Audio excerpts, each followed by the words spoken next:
In the news, Biden revises Trump's travel ban on Nigeria, Yemen, Eritrea, others. Help Nigeria fight terror. Remove travel restrictions. Atiku tells Biden. Harris. Prelude to 34th AU Summit, 41st Ordinary Session of Permanent Representatives Committee, PRC, to discuss COVID-19, institutional reforms, and AUC elections. 5 dead as fire gut's largest COVID-19 manufacturing plant in India. In business, South Africa records lowest inflation in 16 years. In Africa is the world's next business frontier. African Development Bank's Akinwumi. And in sports, race to quarterfinal gets tighter. Cameroon draw Mali, Zimbabwe out of CHAN. Details shortly.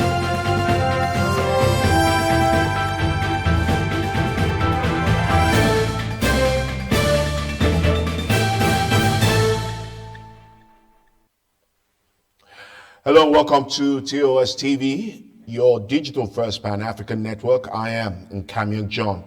This is TOS News 360.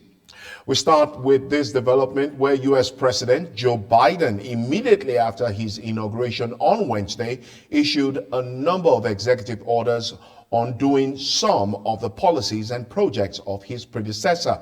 Now, before his exit from White House on Wednesday, former U.S. President Donald Trump-led administration was notorious for its harsh policies against immigrants and asylum seekers, which was one of his many election campaign promises.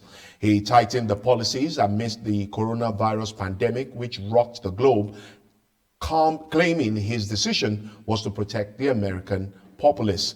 Biden has now nullified the entry ban on citizens from over a dozen countries, including Nigeria, Eritrea, Yemen, and Sudan. Trump's strict immigration policies have been condemned by leaders and civil groups in the past. The American Civil Liberties Union on Wednesday lauded Biden's decision, berating his predecessor's travel policy, in which they said it was a cruel Muslim ban that targeted Africans. Now, Joe Biden was declared the winner of the 2020 U.S. presidential elections on November the 7th, 2020, after having passed the threshold of 270 electoral college votes needed for victory in the presidential race. The inauguration of Joe Biden as the 46th president of the United States took place on Wednesday, marking the commencement of his 4-year term as president and Kamala Harris as vice president. This has implications for all countries of the world, with no exemption to Nigeria and the African continent as a whole. Comrade Ben Abdul, a public affairs commentator who was on our breakfast show, The Conversation, had this to say. There's a difference between politics and governance. And in governance, body language matters a lot. You can be democratic but nepotic at the same time, and your body language will suggest otherwise. If you look at Biden now, his body language is simple. Look at the executive order he signed. The first time we'll have a defense secretary that's a black man. Exactly.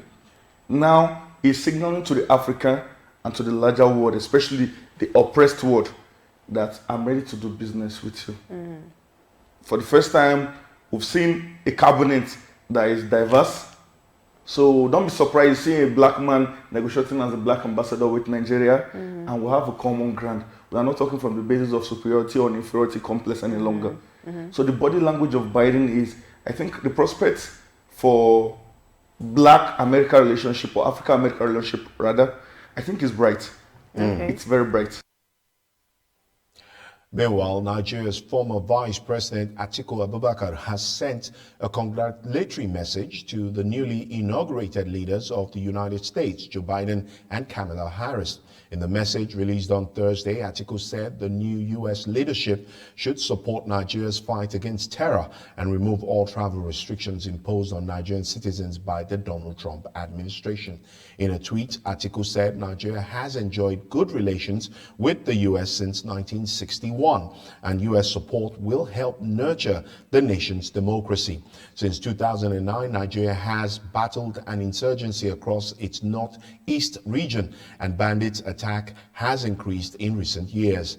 The Trump administration, in a 4-year crackdown on immigration into the U.S., also passed policies that restricted Nigerians and other countries from pursuing long-term visits to the world's largest economy.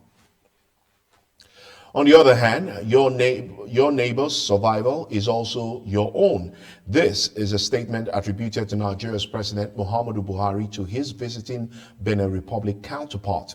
On Tuesday, Nigeria's Buhari met behind closed doors with President Patrice Talon of Benin Republic at the State House Abuja and assured him and other West African neighbors of the importance of good neighborliness. The Nigerian president, according to a statement, promised to continue to work with neighboring countries. The statement said that Talon, who last met with the Nigerian leader in June of 2019, was in the villa to thank President Buhari for ordering the reopening of Nigerian borders in December of 2020. Noting that the challenges of 2020 were huge, he stressed that the same challenges may remain in 2021, and our relationship as neighbors must therefore remain cordial, end of quote. President Buhari had in August of 2019 ordered closure of Nigerian land borders to check smuggling of rice and other food items as well as small arms and light weapons. The president and visiting Beninese leader are said to have also discussed security and bilateral matters as well as other sub-regional issues. Now, the 41st Ordinary Session of the Permanent Representatives Committee, PRC, kicked off on the 20th of January 2021 in the context of the prevailing COVID-19 pandemic ahead of the 34th Assembly of Heads of State and Government of the African Union, scheduled to take place on the 6th and 7th of February 2021 under the theme of Arts, Culture and Heritage, Levelers of Building the Africa We Want. Addressing the ambassadors in his opening remarks, the chairperson of the AU Commission, Mausa Faki Mahamat, underscored the need for the PRC to put optimal proposals that should support the smooth transition from the old structure of the Commission to the new one. Noting that the PRC conducted its meeting last year in extraordinary circumstances due to the COVID-19 pandemic, Chairperson Faki commended the efforts of the PRC that resulted in the holding of the 37th Ordinary Session of the Executive Council, the second coordinating meeting between the African Union, the REX regional mechanism, and the member states, the 2 extraordinary sessions of the Conference on African Continental Free Trade Area, AFTA, and the holding of a virtual summit on the theme of the year, Silencing the Guns. The AU chairperson also expressed appreciation to the good collaboration which exists between the PRC and the AU Commission. On his part, Ambassador to the Republic of South Africa and Chairperson of the Permanent Representatives Committee, Edward Olisa Makaya, in his opening speech, commended the efforts made by the Bureau of the AU Assembly, the Commission, and the African Center for Disease Control, CDC, in helping the African continent to face the challenges of the COVID-19 pandemic. The session will finally consider the draft agenda and draft decisions of the 38th Ordinary Session of the Executive Council, scheduled to take place on the 3rd to the 4th of February 2021, before adopting their report to submit to the Executive Council for considerations. Now, security forces in Mali dispersed a protest in Bamako Wednesday as they fired tear gas at dozens of protesters during an unauthorized march against the French military's role in the country. Earlier, Bamako City Hall and banned the protesters against the French military, citing COVID-19 restrictions. Now, protesters on motorbikes in convoys in a central square of the Malian capital managed their way through the police roadblocks and fled before the canisters were fired. Now, Mali has been struggling to defeat jihadist insurgents, which first emerged in the north of the country in 2012 before spreading to the center and neighboring Burkina Faso and Niger Republic. Now, earlier this month, 20 people were killed in a strike by a helicopter. Eyewitness claimed the victims were guests attending a wedding ceremony, but France's military insists that it had struck jihadists, ruling out any possibility of a mistake. The French military's role in the country have often faced criticism on social media and by civic leaders.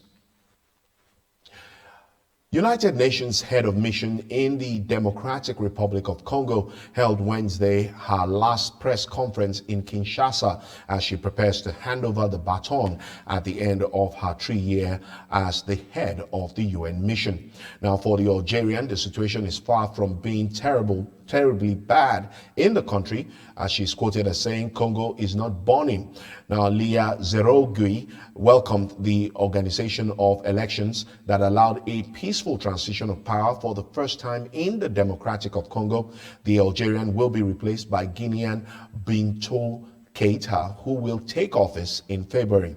Now, MONUSCO's mandate was renewed in December for 1 year by the United Nations Security Council with a cautious start to a multi-year phase-out with no date yet set. And now to updates on COVID-19, where Nigerian officials say the country is ready to receive its first COVID-19 vaccine doses by the end of January. Now, the government wants to vaccinate 40% of the country's population by the end of 2021. They say the vaccine will be distributed to key political leaders and health workers in order to raise awareness before it gets to the citizenry. Tina Oha, a vice principal of a school in Abuja, the nation's capital, who was a guest on TOS TV's breakfast show, The Conversation, shared her thoughts on children being categorized as vulnerable in the country to be among those to receive the COVID-19 vaccine. In my opinion, that vaccine should not be tried on anybody until it has been tested and proven to be safe. It's not even a question of giving to the elderly, giving to frontline health workers. How safe is it? We need to be sure. I'm not against vaccine being given, but it needs to be tested and proven to be healthy and proven to be safe before administered on any kid. Because children are precious and they need to be well protected.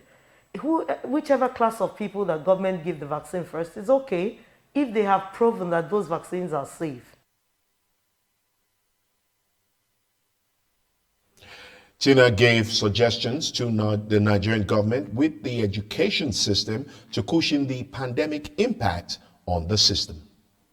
I just suggest that government should try as much as possible to train more teachers and help schools to get more ICT staff involved in this period. Because any school that does not know how to apply the online trainings, the online use of technology, any school that is not technology savvy at this point is going to be in a lot of trouble. Still on COVID-19, reports say South Africa's minister in the presidency, Jackson Mthembu, passed today from complications of COVID-19.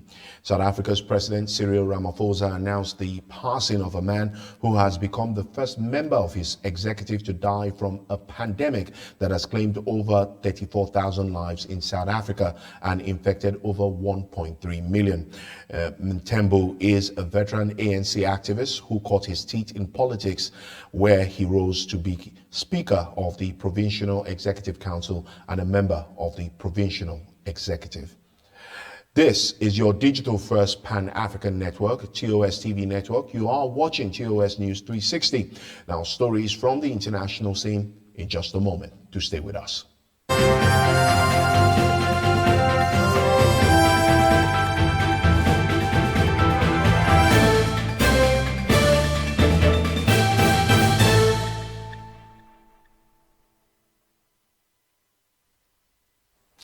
Welcome back, and we continue with the latest on the corona pandemic, where reports reaching TOS News Desk say at least 5 people have been killed in a big fire at a plant being built for the Serum Institute of India, SII, the world's biggest vaccine maker, with another 57 people injured in the accident and have been admitted to hospital for treatment. According to reports, a source close to the firm said the production of corona vaccines will not be affected. The SII is manufacturing millions of doses of a vaccine developed by Oxford University and AstraZeneca for India and many other low and middle income countries. Now, reports said the blaze was at a new plant under construction at the large facility. Television channels showed a huge cloud of grey smoke above the site in Punun in the western Indian state of Maharashtra on Thursday. India began one of the world's biggest vaccine rollouts on Saturday, aiming to vaccinate 300 million people by July with both Covishield and Covaxin. Now, the SII also plans to supply 200 million doses to COVAX, a World Health Organization-backed effort to procure and distribute inoculations to poor countries. Now, world leaders from Canada, China, Colombia, Israel, Paris, the EU, Mexico, Cuba, Venezuela, New Zealand, India, Japan, and South Korea have welcomed President Joe Biden into their ranks. They have expressed hope that Biden will repair failed alliances and work with them on global problems, including the COVID-19 pandemic, climate change, and multilateral cooperations. They also acknowledged the victory of Vice President Kamala Harris and celebrated the historic moment. In the Middle East, it has been reported that a twin suicide bombing attack, which took place in central Baghdad, has killed at least 28 people and injured 70 others. Although the Iraqi government declared victory in its war against the Islamic State at the end of 2017, the last deadly suicide attack in the same city and location took place in January of 2018 with 35 people killed. No group has claimed responsibility for the attack, but suspicion is likely to fall on ISIS, Islamic State. Many sleeper cells continue to operate in the country, targeting security forces. This is your digital first Pan-African network, TOS TV network. You are watching TOS News 360. Still ahead, business and sports. Do stay with us.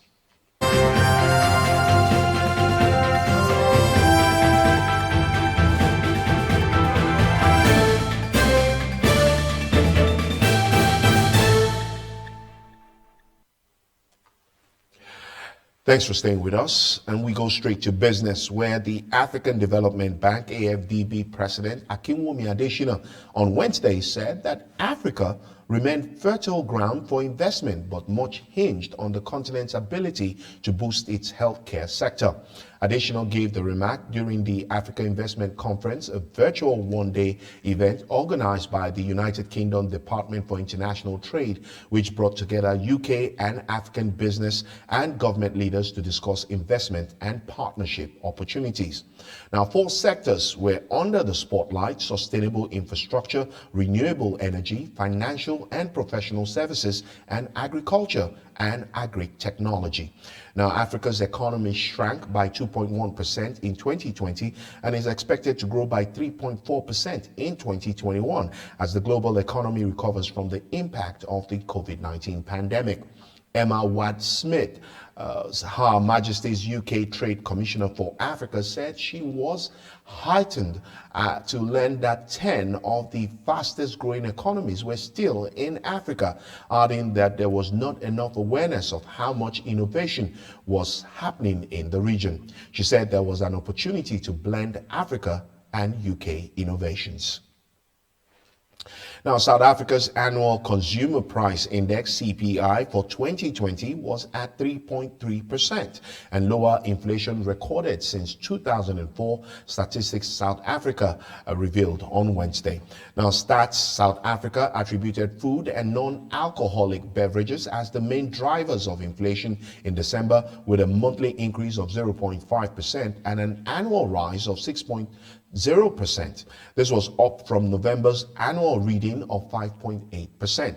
Cooking oil prices increased by 11.3% since December 2019 and by 2.9% between November 2020 and December of 2020 as well, with the Reserve Bank set to announce its decision on the interest rate on Thursday this week. It's unclear if the low inflation would sway the Monetary Policies Committee's final decision.